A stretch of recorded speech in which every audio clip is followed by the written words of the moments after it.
Nưởi ơi, nưởi nè. Ôi da. Đừng ông cường nữa.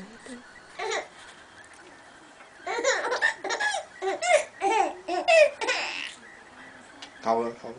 Biết rồi. Ê nưởi ơi. Đừng la.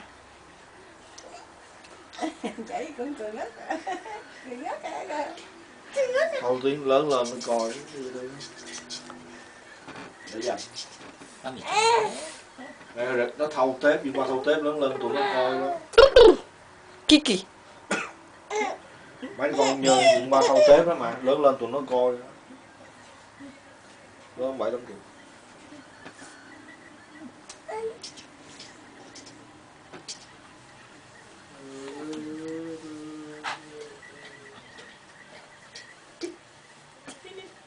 Nưởi, nưởi. Đừng ăn mà cầm quá. Cầm Kệ nó nó đi. chặt. Nó buồn ngủ Chạy cũng cười.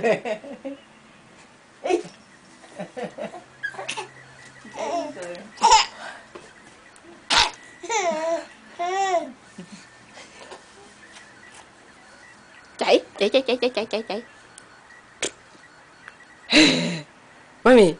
Mami chạy đâu? Mami Bính Tô, mami chạy đâu? Hình như cái này chụp xong rồi lấy phim này quay, mình lấy một khúc ra mình chụp hình cũng được không anh?